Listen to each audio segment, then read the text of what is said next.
ജലാശയങ്ങളിൽ പുഴ അപകടങ്ങൾ വർദ്ധിച്ചുവരുന്ന സാഹചര്യത്തിൽ സുരക്ഷ മുൻനിർത്തി ഇരിട്ടി ഫയർഫോഴ്സും സിവിൽ ഡിഫൻസും സംയുക്തമായി മുന്നറിയിപ്പ് ബോർഡുകൾ സ്ഥാപിക്കുന്ന പ്രവർത്തനങ്ങൾക്ക് തുടക്കമിട്ടു. പദ്ധതിയുടെ ഉദ്ഘാടനം ഇരിട്ടി ഇക്കോ പാർക്കിൽ ആദ്യ ബോർഡ് സ്ഥാപിച്ചുകൊണ്ട് കണ്ണൂർ ജില്ലാ ഫയർ ഓഫീസർ അരുൺ ഭാസ്കർ നിർവഹിച്ചു.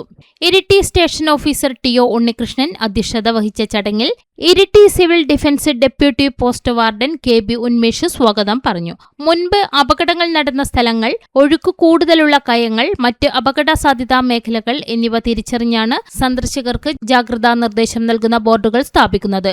ഇരിട്ടി നഗരസഭയെ കൂടാതെ ഉളിക്കൽ, പടിയൂർ, ഇരിക്കൂർ, പായം, ആറളം, അയ്യങ്കുന്ന്, മുഴക്കുന്ന് പഞ്ചായത്തുകളിലെ പുഴയോരങ്ങളിലും കേരള കർണാടക അതിർത്തി മേഖലയായ കൂട്ടുപുഴയിലും പദ്ധതിയുടെ ഭാഗമായി ബോർഡുകൾ ഉയരും. ചടങ്ങിൽ assistant station officer Benny Devasya, senior fire and rescue officer N G. Ashokan, fire and rescue officer driver Naushad, ward member Radhakrishnan എന്നിവർ സംസാരിച്ചു. പരിപാടിക്ക് നേതൃത്വം വഹിച്ചവരെ ചടങ്ങിൽ ആദരിച്ചു. ഡോളമി മുണ്ടാനൂർ പരിപാടിയിൽ നന്ദി രേഖപ്പെടുത്തി.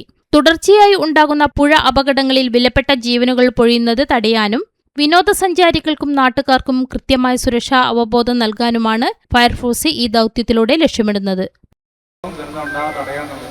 നമ്മുടെ ഡ്യൂട്ടിയാണ്. അപ്പോൾ അതുകൊണ്ട് തന്നെ ജനങ്ങളെ ബോധവൽക്കരണം നടത്തുക, അപകടങ്ങൾ തടയുക എന്നുള്ളത്. അതല്ല ഡ്രൗണിംഗ് പ്രിവെൻഷൻ. ഏറ്റവും കൂടുതൽ കേരളത്തിൽ റോഡപകടം കഴിഞ്ഞ് ഏറ്റവും കൂടുതൽ ഉണ്ടാകുന്ന അപകട മരണം എന്ന് പറഞ്ഞാൽ മുങ്ങി മരണമാണ്.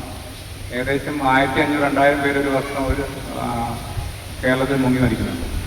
അപ്പോൾ ആ ഒരു കണക്കിൽ നമ്മുടെ ജില്ലയിലും ഏകദേശം അതിനെ ഒരു 100-200 പേരൊക്കെ മുങ്ങി മരിക്കാനുള്ളൊരു കണക്കാണ് ഏകദേശം വരുന്നത്. അപ്പോൾ അത് പ്രത്യേകിച്ചും കൂടുതൽ കുട്ടികളാണ് കൂടുതലും മരിക്കുന്നത്.